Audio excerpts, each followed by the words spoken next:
sejahtera bagi kita semua, salam budi luhur. Saya Anesia Masindu dengan nomor 17315103744.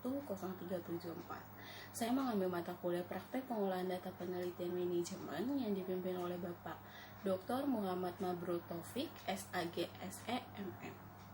Sebagai dosen dari Universitas Budi Luhur, Fakultas Ekonomi dan Bisnis.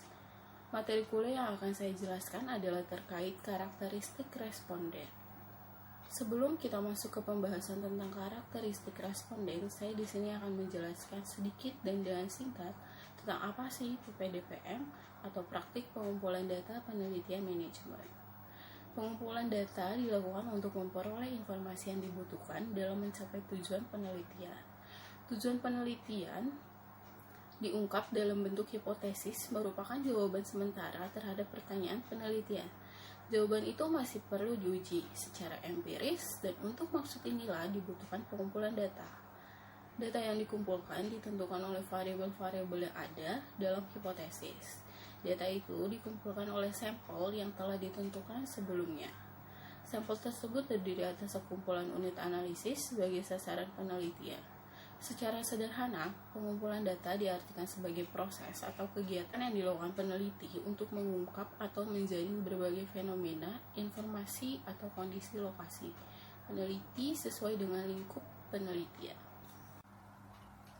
Nah, karakteristik responden. Sebuah kuesioner biasanya akan membuat pertanyaan atau pernyataan sebagai identitas responden yang bertujuan untuk mengetahui karakteristik responden. Pembagian karakteristik yang digunakan dalam suatu kuesioner tidak bersifat standar, namun tergantung pada populasi yang digunakan dalam riset dan tujuan riset.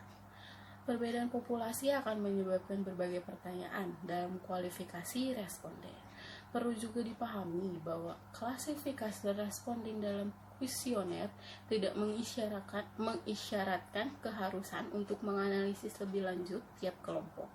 Analisis perbedaan perlu dilakukan sejauh hal ini sesuai dengan tujuan riset dan mengandung makna yang berarti bagi pengambilan keputusan.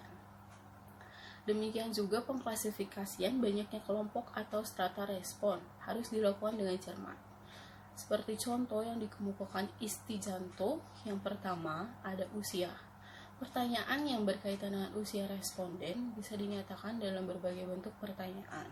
Dengan pertanyaan terbuka seperti usia Anda saat ini berapa, dengan memberikan pilihan kurang dari 20 tahun, kisaran 20-35 tahun, 36-50 tahun, dan lebih dari 50 tahun.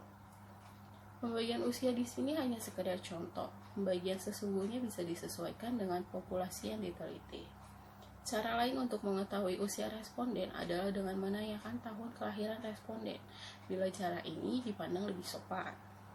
Yang kedua, jenis kelamin. Pertanyaan yang berkaitan dengan kelamin responden bisa diajukan dengan memberikan pilihan laki-laki atau perempuan.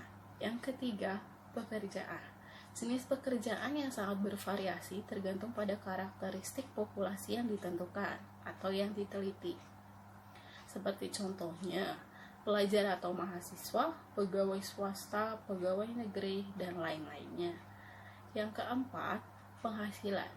Periset harus menentukan kriteria yang jelas mengenai definisi penghasilan, sehubung dengan komponen-komponen dan satuan mata uang yang digunakan serta periode penghasilan yang dimaksud. Dan yang kelima, pendidikan terakhir. Periset harus menggunakan pertanyaan yang jelas sehubung dengan pengertian singkat pendidikan, sehingga tidak disalahartikan dengan pendidikan yang masih dijalani oleh responden. Dan masih banyak lagi macam-macam karakteristik responden yang bisa disertakan dalam penelitian Anda. Sekian pembahasan materi karakteristik responden yang bisa saya sampaikan. Semoga bisa berguna bagi Anda yang melakukan penelitian dan bisa menjadi sedikit inspirasi buat kita semua. Terima kasih sudah menonton video ini. Salam sejahtera bagi kita semua. Salam budaya.